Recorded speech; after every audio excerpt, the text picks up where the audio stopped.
there were 4 different styles of struts for the new Gen 9.5 globally. So there's 2 different parameters. You have these 2, which have performance front strut, and these 2 do not.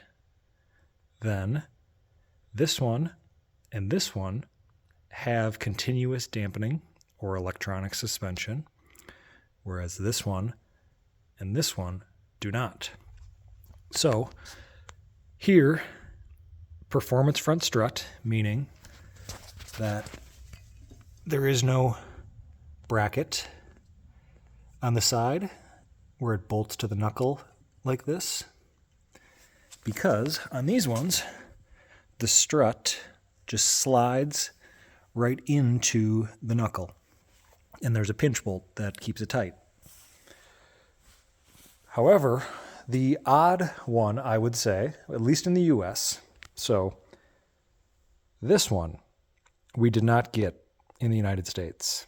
This is a standard front strut, equivalent to saying a non-performance front strut, with electronic suspension.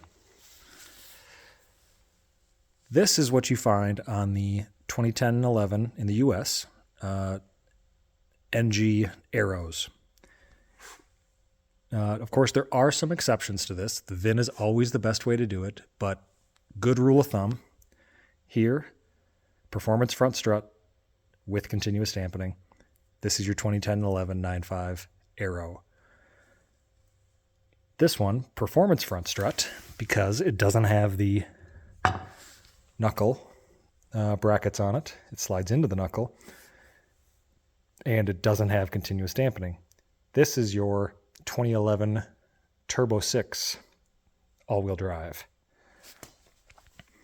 So this one, with continuous dampening and with standard front strut, we didn't get this one in the US. If anyone in Europe needs a set, I do have a pair, and I would build you a kit. The only one I can't do is I don't have the spring still for this version with sport chassis. I do have some standard chassis springs for it. Lastly, this one right here. This is your more common strut. You don't have continuous dampening because there's no electronics on it. You don't, that being this little nub. And you have a standard knuckle, so a standard strut, i.e. a non-performance strut. This is what you find in the US on your Turbo 4 front-wheel drive cars. So, yeah, it's just neat to see all 4 variations right out in front of you like that.